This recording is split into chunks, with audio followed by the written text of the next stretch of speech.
I oversee the global content strategy, right? And I work with regional marketing managers. I don't always advise them to start with the blog, for example. That is usually something that, is a go-to solution, right? The first thing when you think about content, you start with the blog itself because it's important. Because if you need to hit the target of mid-market and enterprise leads, you don't have time to build the blog. You need to build resources that can help the decision makers in mid-market and enterprise companies convert. I always give them everything, like all the playbooks and all the things that we've done in English, but we don't ever copy paste. They might not have the right readiness for Deel or for any product. So you need to start, at a more beginner level or at a more advanced level, depending on where your market is. So that's why I said it's not a copy paste and it's not one size fits all, but the actual strategy is. It works every time. I have numbers to prove it. It works in many, many languages.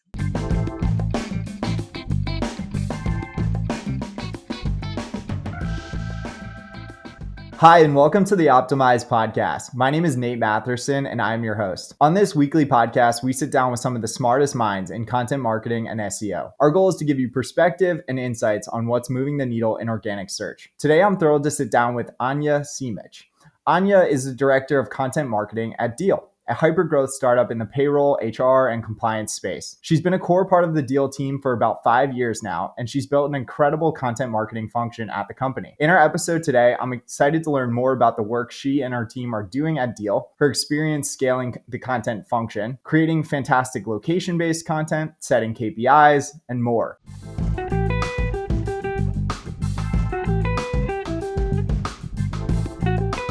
This episode of the Optimize podcast is brought to you by Positional. At Positional, we're building tools for content marketing and SEO teams. We've got a great selection of tools for everything from content optimization to keyword research and technical SEO. And you can visit our website at positional.com. Thank you, Anja, for coming on the episode today. Hey, Nate. I'm so glad to be here. Well, the first question I always ask our guests is, how did you get into the world of content marketing and SEO? Like, how did you get here and into your role at Deel? I have to be honest, it all happened organically. Pun unintended. I joined Deel, as you mentioned in my intro. And by the way, that was such a lovely intro. Thank you. Sounded really nice. I should get you to write my bios from now on. So yeah, 5 years ago, I joined as, I think, third or fourth person at Deel at the company, and definitely first marketing hire. So for the first year and a half, it was, everything, right? So we were, it was pre-A series, so seed money that we had or want to be really frugal about. And I did a little bit of everything. We were still trying to find the perfect product market fit. We were trying to see who our audience is. We also changed our product. We pivoted a little bit. And I found myself in a B2B SaaS space that I, to be very honest, did know a lot about. Previously, I held digital marketing roles that were kind of more focused on B2C, more focused on building the community. And I tried to unlearn a lot of that and relearn what I needed to do to try and figure it out how to operate in a space that's so different and, in my opinion, challenging. Because if you're talking about finance, if you're talking about legal, about compliance, you cannot really just write random blog posts, right? Like, you're building authority and you're trying to sound like what you're doing, even if it's an early stage startup. You usually don't, right? So you have to be really careful to remain this factual side of it, but also try and be as frugal as possible. So the first thing that we did is definitely launch the blog. So it was a lot of testing, a lot of iterations, a lot of very general top of the funnel content that I produced in the beginning. I was a single producer on the team, but I also worked with a lot of freelancers. So we managed to scale that really quickly. And we had a very successful big content campaign around guides on how to set up as an independent contractor in different countries. That was a first big series that we did. And more, I found myself in long form content, which is really strange because back in school, it was really hard for me to write essays and papers. I couldn't write, thousands of words for the life of me, but now I thrive on it. Not sure about school, but I definitely do enjoy blogging. And here I am 5 years later with a team of total 9 people, which I still think it's small, but I'm happy to dive into ops and how we scale that in a little bit. But yeah, I would say it pretty much came organically. I found myself there. I got the trust from our co-founders and later on from our head of growth. And they were like, yeah, that there's no one who knows this space better. It doesn't make any sense to hire someone and to start from scratch.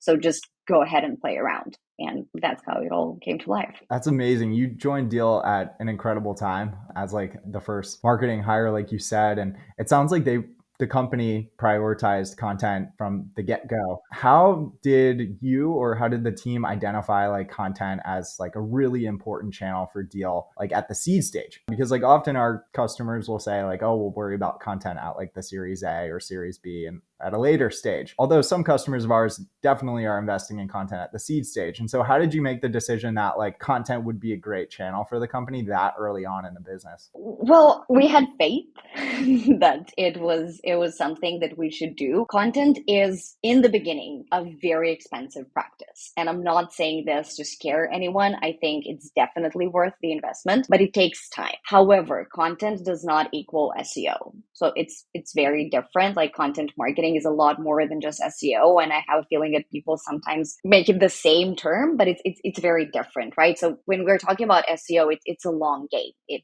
has been forever. We know that it's just a fact. So I told my team, like, look, we can start building the very top of the funnel with SEO. It's going to take 6+ months before we get some true traction. It's going to take investment on other distribution channels. We will need to share this on socials. We'll need to share this on, through our own LinkedIn or own social media to kind of get it out there. And it started growing exponentially. But then content marketing as such is possibly faster to get that return, because if you have ads budget and if you find the right content fit, if you're talking to the right person, right persona, if you're solving their needs through content, it can be massive. The two combined is just a recipe for success. And you mentioned you've got 8 people on the content team now. I'll often get asked like, what should my content marketing team look like? What are those like seats that I need to fill to be like effective as a team? It'd be really interesting to like learn more about how your team is structured. What does each person do on the team? And feel free to be broad or as specific as you'd like. Right. So I can actually share the whole learning journey, because it was, definitely something like when I started, I did not know how to build a successful team. I had my theories around it. So I started with an army of freelancers. That was, as I mentioned, the first thing that I did. Later on, I hired the content writer, or the content marketing manager. That's how we call the person. And it was a lovely person. He's still on my team.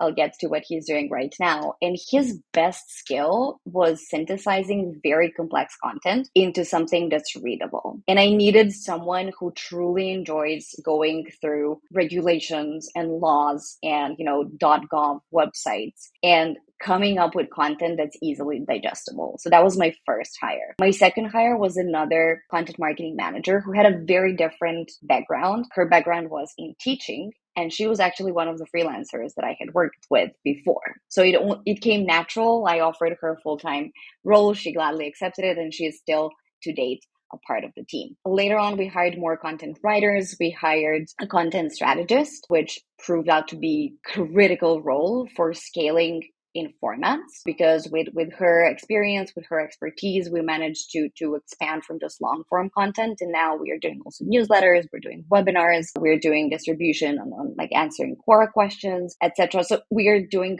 quite a lot now. And it's much to her vision and her view of content and how content should be distributed. But then another thing that happened before we hired a strategist, I decided to convert my first person's role into content operations. And I did that while I still had the two of them. So I had one content producer and one content ops person. And that is, I believe, will be my legacy. If I do nothing else until the day I die, it will be making that decision to convert a person to content ops.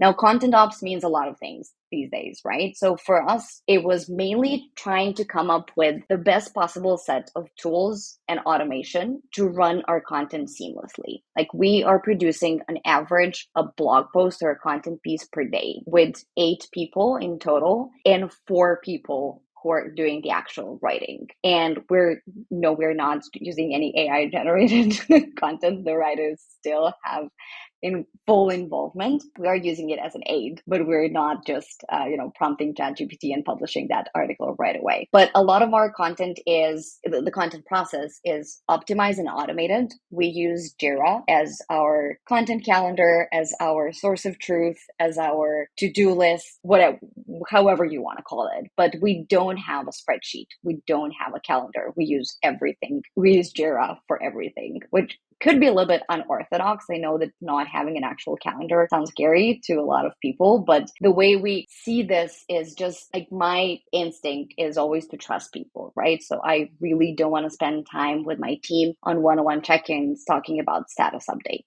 That is ridiculous. That is a waste of time. Nobody needs to spend time on that. All I need is just a notification that a Jira ticket has been resolved. That's all I need to do, or an automatic tag if I need to review something. So we have different ticket types for different types of content, for audits, for daily tasks that are not content writing. And then each step and each status change basically triggers an action. So we are able to reduce time copying our brief templates. We are reducing time shifting between people who are reviewing, who are writing, who are strategizing. And our content calendar is basically just a bunch of epics on Jira. So that alone saves hours every week. And for that time, you can write probably a couple more articles. Yeah, and I agree with you. I think having a content operations person early on is super important. At our first company, we were in a similar situation. We were creating about like 75 pieces of content per month, and we had like a director of content ops who we were managing everything in Airtable, but we built kind of what seems like a similar kind of process oriented factory line. Like we saw like our content production process as like a factory line, or as like air traffic control. Like when one piece of content was taking off, like maybe another piece was landing and we had to come back and review it. And so a question I have, and that I'm often asked, is how often are you guys going back to like previously published content and taking another look at it? Is that something that you also focus on as part of that content ops or content production process? We do. So we do an annual content pruning exercise. I think it's really important to go back to your content, whatever you're doing. For us, it's particularly important because a lot of, facts around laws and regulations and compliance change annually, right? So we know that we absolutely need to review this annually, but we also look at from like an SEO perspective, right? So I have been doing this every single year since I joined. So we've had now 5 iterations of content pruning. Luckily now with an SEO manager, who is our latest hire, we were able to create an actual standard operating procedure where we clearly define criteria on what is it that we want to look at. How do we categorize content? Because I don't think that traffic is the only thing that you should look at if you're doing audits, right? Like just because a piece of content is not performing organically doesn't mean that it's not converting, right? Because it just has a different purpose. So yes, my short answer is yes, you should absolutely audit your content. You should audit for relevance. You should audit for seasonality.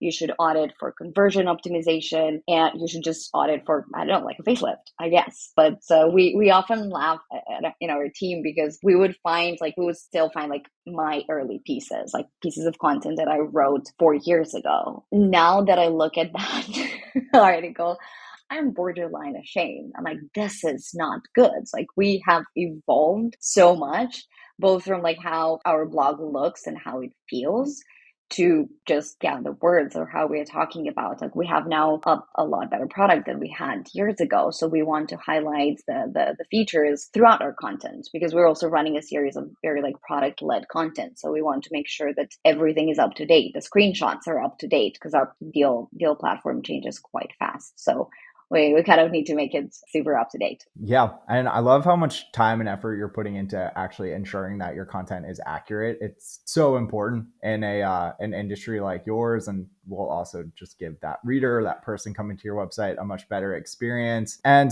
you mentioned like conversion rate optimization and also like working like the Deel product into the content you're creating. I think a big mistake that I see startups make with their CTAs is they'll use the same exact CTAs across every single piece of content throughout their website, when I like to think about CTAs in a much more like surgical way. I try to map like my content to the different stages of the funnel. And, someone that's very high in the funnel might benefit most from a CTA that might be like an email collect. Whereas like someone kind of very at bottom of the funnel looking for like a tool set like yours right now, like might benefit most from a direct like sign up for our tool today type call to action. And so I like to first like take a step back and think about the stage in which that piece of content falls, and then to try to craft a CTA to that specific stage. Does that part of the process fall to your team, or is there like a separate person on like the growth side of the business that focuses more on conversion rate, or is that like directly part of your function on your team? It's indirectly part. So I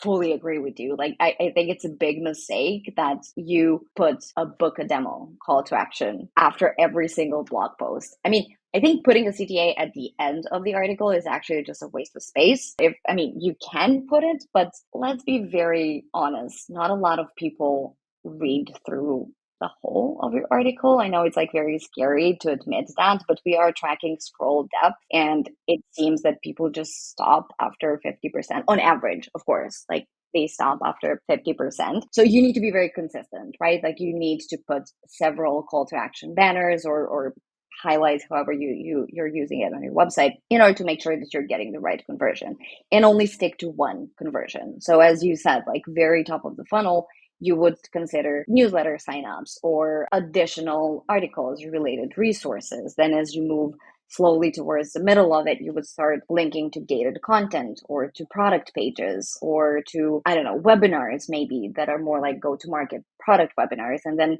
at the very, very end, you would go for demo books.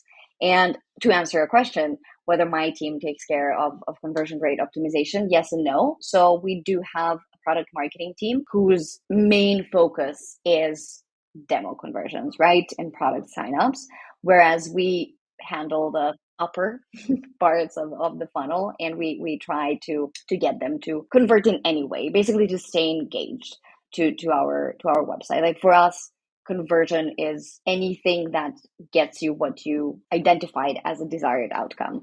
Like, in our briefs also, we have desired outcome or desired action to be taken for every single piece of content. And we developed almost a matrix with very simple if-then functions. So if this piece of content is informational, then leads to XYZ. You can, of course, make it as simple or as complicated as you want. Like, if you have different product verticals, if you have different formats, you can play around with that. But the reality is you need to understand that people might not be ready for your product after reading a single blog post. I would absolutely love that to happen, but I need to be very realistic. Yeah, it really depends on the industry that you're in, and that conversation you're having with a customer. At my first company, like page views directly equaled dollars. Like, people, it was a very transactional business. People would come to our website and we would likely never see them again. Like, they were going to convert at that moment in time or not. But then at other stages of my career, like, it's much more of like a conversation. And we actually found that like readers were coming back to our website from multiple different searches or topics, but that wasn't the case at our first company. Do you find that, like, given that you've kind of covered a lot of bases and created this amazing portfolio of content, do you find that like your users are coming back to your website and reading like another piece of content, and then that often might have a more positive impact on conversion rate the second time that they come to the site? I think so. I definitely think so. But I think that the recipe for success here is to have an integrated mix of what you're serving your people and where you're serving it, because it's not like it's not just a transaction, right? Like, they don't just enter your website or read a blog post, get familiar with the topic in your company, then leave and then come back to your blog. They could be, I don't know, like scrolling through their social media and stumble upon an ad or a boosted post, or they might be Googling something, or they might, even talk about your company to someone else, or I don't know, asking a question in a Slack community about the industry so they're looking for a solution, right? So you need to be everywhere at all times. So we definitely have returning visitors. And in the beginning, when I was trying to kind of create a vision of Deel's blog for myself, I told it like I really wanted to be the go-to place for like all topics or categories of topics. You know how like people are, I don't know, looking to HubSpot, for example, when they're thinking about marketing. So they know that HubSpot has a lot of articles, a lot of courses, a lot of educational content, marketing. So they would go to their website to look for this content. content, or they would even in the search query put like plus HubSpot, like only show me results from HubSpot. So I really want to get Deel to a stage where we get that plus Deel, search query. That's my full intention. And you mentioned earlier building authority. Is that really what it means to build authority? Almost to become like the search engine for all questions or topics within that space that you operate? Or how do you define like becoming an authority? Because I know you mentioned that earlier. It's complex. I think, like, yes, definitely. I would love for Deal's website to become the search engine for anything and everything when it comes to payroll and HR and compliance. But Google is, competing against me. So I do have a very, very big competition. But I think that when it comes to fintech and when it comes to like the industry that we're operating in, a lot of trust needs to be built over the years because we're dealing with other people's money. We're dealing with other people's salaries. So it's not like no fancy design or no cute meme would build that authority. It doesn't mean that we shouldn't include it, but we definitely need to showcase who we are and why we claim that we are, the experts, right? So we at Deel, we have hundreds of payroll and legal experts in-house who are, the biggest experts for a certain area that they operate in. And we really leverage that knowledge. We leverage their knowledge. We get our content checked.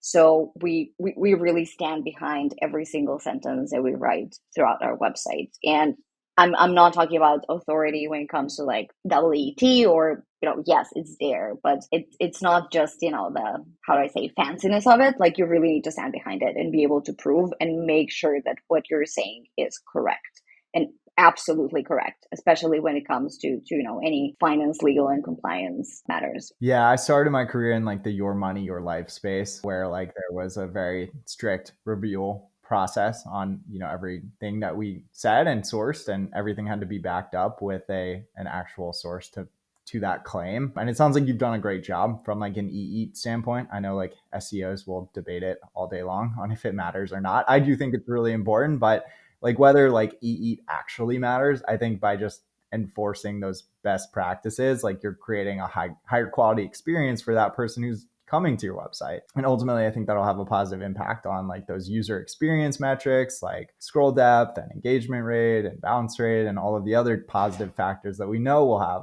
a positive impact on the performance of those pages in search. But I want to take a quick step back, and I wasn't going to mention it, but you did. AI generated content. Like AI generated content I get asked about it every single day. Like, should we be using it? And if we are using it, like, how should we be using it? And so I'm going to ask you, like, should we be using AI generated content? And if we are, like, how should we be using it? So it's going to be a longer answer. I'm not going to lie. My personal stance on it is that AI is a fantastic aid, but it's not going to replace a writer ever. It's getting better. It's getting more accurate. It's becoming a really great enhancement or a really good starting point of your content piece. But I don't think that people should aim for content velocity, like publishing velocity, using AI generated content. It's not worth it. It's just going to fire back, and people are just going to realize that it's AI generated because you can see it, like especially for Deel.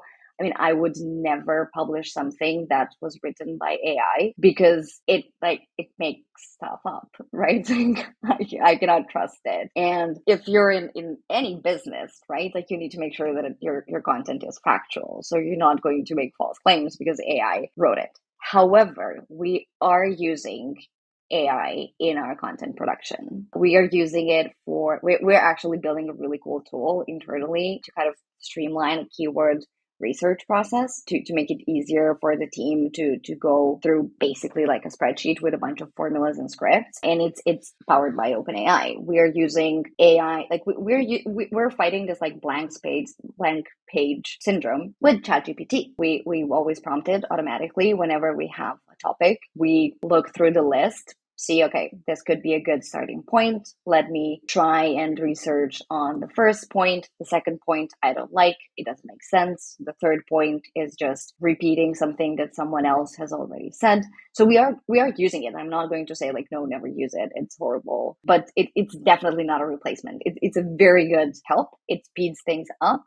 but I wouldn't recommend blindly using it just for the sake of quantity, because I was never a fan of like big quantity. Quality is always what will win. Yeah, I totally agree with you. At times I feel like too old school, but like I still am, as an SEO and a content marketer, like paranoid enough that like I would be very worried, one, about like the statements we're making within our content, knowing that they're accurate or not, if I was to just be blindly publishing content with AI. But also too, Google has said like you should not be using AI generated content as a means to like manipulate search results at scale. I think that's basically what they said. But it seems like most companies that want to use AI generated content are trying to do exactly that, to manipulate search results at scale, and not to use it as a way to actually improve their processes or the quality of content that they're creating. It seems like most people do want to just copy and paste from a chat GPT. Like I said, I get asked about it every single day. And I guess my response to this question is like, you can use it, but you still need to put that content through like an editorial process. You still need to make it original, make sure it's uniquely helpful. I think that's become even more important in search today, is like what makes your piece of content uniquely helpful versus everything else. And if we're just copying and pasting from content that already exists, I don't know that that would actually be all that uniquely helpful. Yeah, of course not. Sorry to go down a rant there. No, it's fine. I appreciate a good AI rant. Yeah, but like just to kind of conclude this topic, I think that if you want to use AI for AI generated content, at least dissect it. And because I think a lot of pieces of what's going to become a finished product can be used or like generated through AI. For example, titles. Like if you write a title that you're not absolutely happy about, you can chat GPT it and prompt ChatGPT to give you 10 alternatives. I'm sure there will be one word that you're like, this is a better word. Let me use this word and replace it with another word that I had. Or meta descriptions, for example. Like you can, I mean, it's very important, you know what you're doing, but if you prompt it well, like it could definitely automate and speed up your process for meta descriptions. Again, not copy pasted, because it's going to sound like an AI generated thing, but it can definitely help you or make things faster. Yeah, I totally agree with you on metas and titles and headers. It can be super helpful there. I can always tell though when like someone creates a piece of AI generated content based on the title, because ChatGPT loves the word unleashing. And so whenever I see like an H1 with like unleashing something, like I'm like, okay, this piece was created with AI, or at least the title was. It just loves the word unleashing. But to take a step back on the team before we move on from like your team, I know you mentioned you recently hired like an SEO content manager. What does this person do, and like what's their role on the team? So I hired that person last, right? Because all of my content producers are well versed in SEO. So they do know how to do their own keyword research. They knew how to optimize content. They know what metrics to look at, and they absolutely enjoy SEO tools. However, I needed help with more technical SEO because we started creating content at scale. We started creating different formats, and it was time for someone to really spend a lot of time cleaning up what we, like little tweaks here and there, schemas, for example. Like I always wanted to test out schemas, but I didn't have enough knowledge myself to play around. And now my SEO manager does that. Like she thinks in a different way compared to content writers, and she definitely closes all the gaps when it comes to research, when it comes to really drilling deep into data, and truly like complements the team. So she helps them move faster. She takes away the keyword research. She takes away this like daily, data check, because we have like daily, weekly, monthly, quarterly metrics that we track.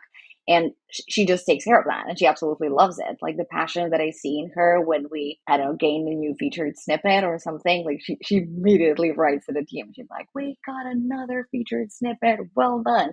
And it really helps because the writers, well, I hope they know that they're really good writers, but they don't actually go back and check the performance of their article. So before she joined, I used to do that, to be like, hey, this, got some traction or increase or doubled in traffic. But now she is the one who does that, which I think is an incredible mood booster.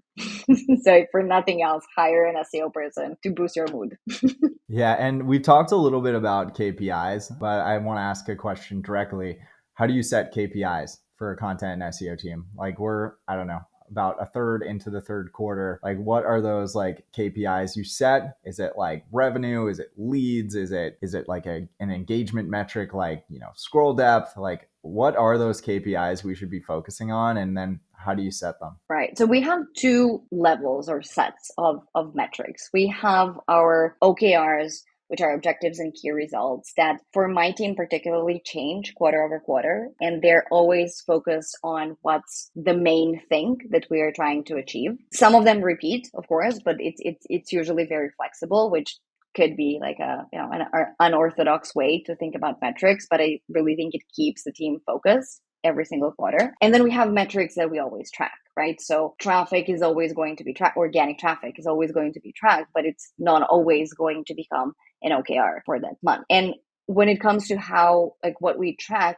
whenever we create a new format or a new big project, we have a strategy doc, right? So we have this section that's called metrics to track and how we define success. And I think it's very important for you to define success for every single thing that you're doing or every single format that you're doing. Because to our previous point about not every single organic visit is going to drive a demo, you cannot expect or you shouldn't expect that every single piece of content you produce in every format is going to give you all of these results. To answer your question more directly, it's like our OKRs are usually tied to MQLs. I believe that content enhances and familiarizes someone with the product, but it doesn't necessarily directly convert. It definitely helps. It pushes them down the funnel. I was really happy when I heard that our sales team clearly sees when a prospect comes to a demo call after having read a piece of our content or our gated content, our guides that are like ultimate guides, like dozens of pages, like 30 plus pages on, I don't know, employer record or payroll or something. They come prepared. They know and understand the concept of it. They have a better understanding of their pain points and how Deel can help them. And then the sales call becomes less of what is Deel and more how Deel can help you with its sets of product features. And to me, that is like the biggest and ultimate goal of content, right? Like that's not something that you can measure, right? It's like, maybe, I don't know, time to close during the demo call.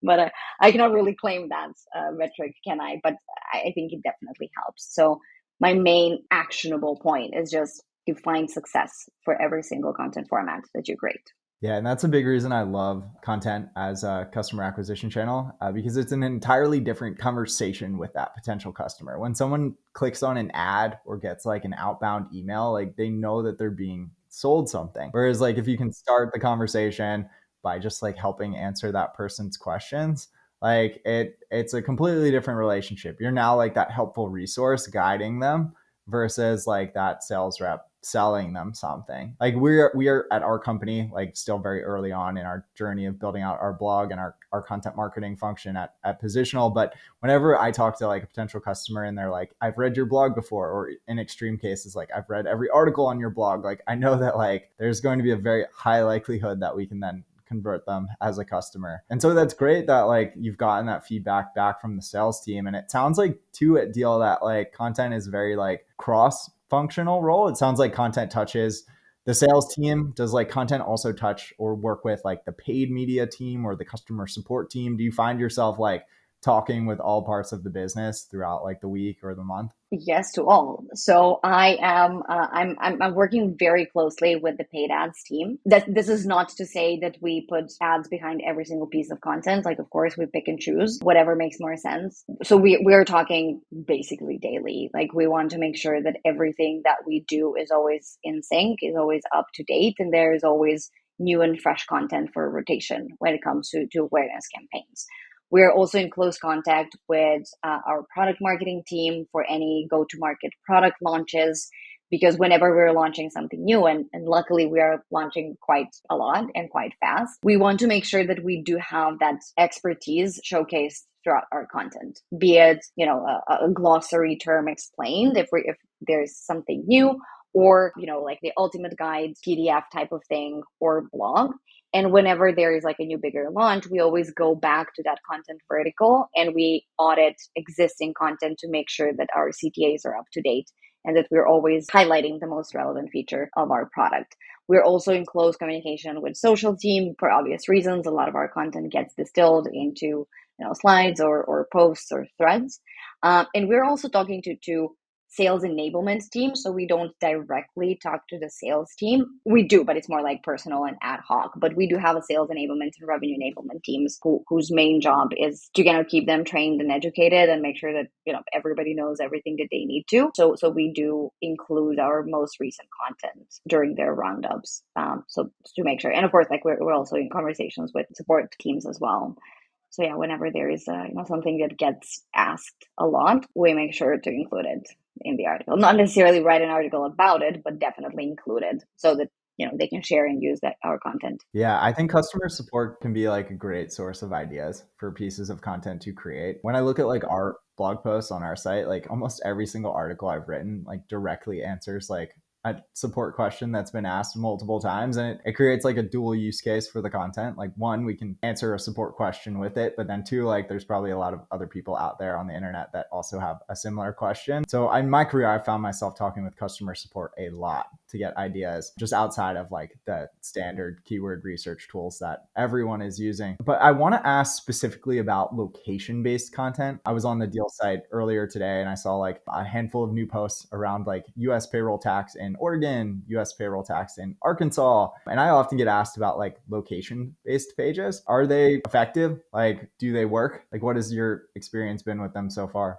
I do believe that they're effective. I think you need to prioritize before you say yes to anything, because you cannot cover the whole world, right? You cannot cover every single location. So it has to make sense. We did the state and taxes and payroll taxes per every state because we are launching a product that's closely tied to it. So we wanted to, again, demonstrate that authority, but we also did not publish these as directly as an SEO play. It's more of supporting content that can be shared, that can be linked internally and used in, snippets throughout different places. So that's exactly why we created this campaign that you're asking. But talking about location based, I think it's really challenging for Deel, and has been for me to make it fair for everybody, because obviously we started as a US headquartered company. So a lot of our initial content and authority was built for North America. So when we expanded globally, I needed to balance it out so that we cover topics that are not just North America or the States.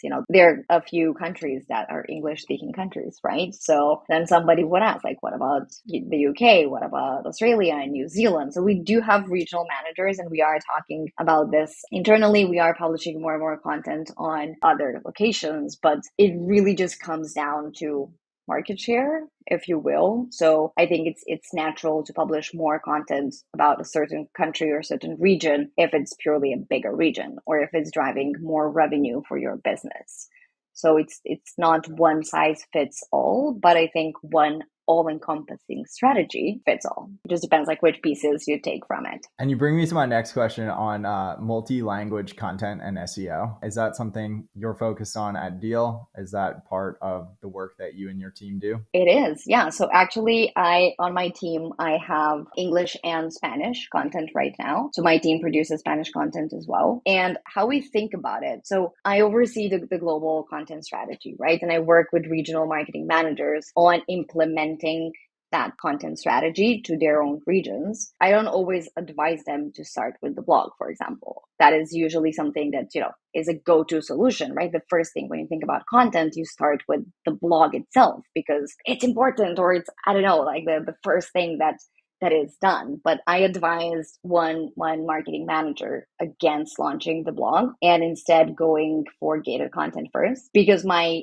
main question when I'm talking to regional marketing managers is, what product are you focusing on and what are your goals? Like, what are your sales and revenue goals? Because if you need to hit a target of X leads, and out of these, like half or more than a half are mid-market and enterprise, you don't have time to build the blog. You need to build resources that can help the decision makers in mid-market and enterprise companies and convert. You have the sales team. So go give your sales team this content. Go create a lead nurturing campaign in your own language. I always give them everything that, like all the playbooks and all the things that we've done in English, but we don't ever copy paste, right? Because I think it doesn't make sense. Obviously, it doesn't make sense for SEO, but it doesn't make sense for any others. However, you can use, or people are using, English content as a basis. What's most important is that not every region, or not every, when I say region, I mean language, right? So for example, I don't know, Germany, Japan, and Costa Rica might not have the same level of understanding of what we're selling, what we're offering.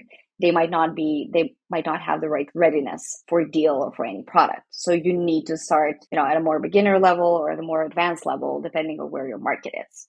So that's why I said it's not a copy paste and it's not one size fits all, but the actual strategy is. It works every time. I have numbers to prove it. It works in many, many languages. I think the work you and your team are doing is amazing. I think you've done such an awesome job. And I've really enjoyed doing this episode with you. And if it's okay, like we could transition to a quick rapid fire round. I've got like 5 or 6 questions that I really want to ask you. Does that sound good? Of course, yeah. My first question is on backlinks. Do they matter? Is it something that we should be focusing on, or is it something you should be focusing on at your stage at Deel? Absolutely not.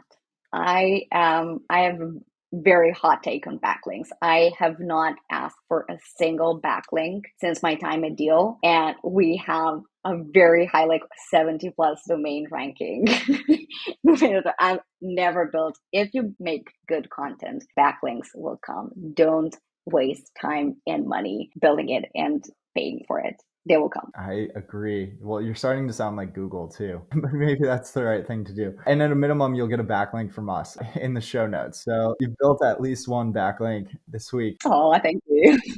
And my next question is on internal links. You've got a very large site now, and site structure at your scale becomes quite important. How much time does your team or your SEO content manager spend on internal linking? Is it something they spend time working on? How my team is split up, how our content managers are split up in product/content verticals. So every owner owns a certain topic category, if you will, right? Like payroll, for example. So they know pretty much all the content that has been created around payroll because they either designed it or came up with the idea or actually wrote it. So they know what they need, what internal links they need to include. Of course, you cannot have thousands of internal links in your mind. I think there's a way around it, but we're actually thinking about improving and automating that process as well. I'll keep you posted. And featured snippets, you've mentioned that you try to optimize for them and you've had some success there. Are there like 1 or 2 kind of things to do if I want to earn that featured snippet, if I've already got a piece of content on the first page of search for that keyword? 2 things. Look at a competing feature snippet. Don't copy and mirror exactly that, but try to give a more robust answer with less words because people are impatient and they want the answer to questions that they didn't really ask. So just condense it and also start writing your content like bottom up. So give them the answer right away and don't be afraid that they will just drop off. They'll continue reading. I totally agree. I always try to answer the question in the intro and then expand onto it and convince someone to keep reading. But I think answering that key question right away is so important. And you mentioned schemas too. And it's been something you've been focusing on implementing. Is there a certain type of schema that you've focused on or you've seen worked well or increased click-through rate to the site? Since we launched schemas for our glossary, we've seen a spike in traffic. We recently launched Job Description Template Hub. And we're testing, this is more complex because we're tying different sections of a job description with a specific schema. It's too early to tell, but if I can get back to you on that question in like a month or so, I'll be curious to see if it works out. Heck yeah, I will follow up and we will tweet about it. And my last question is the next 12 to 24 months. Where does Deel or where does the content team and the work that you're doing go from here? What are you most focused on for the next year or so? Who knows where we'll all be in the next 24 months. We will definitely focus on scaling our existing formats. We are going to expand, you heard it first, our webinar program. So we are definitely going to tap into more video content, more webinar content, and we are going to level up our educational content. I cannot share too much, but that is our next big thing, educational content. Heck yeah. Well, I've really enjoyed doing this episode. I think it was one of our best yet. So thank you for coming on. For all our listeners, we will, like I said, include a link back to the Deel site as well as to the different social profiles in our show notes. So thank you so much for coming on this podcast. It was a lot of fun. Thank you, Nate. It was a pleasure.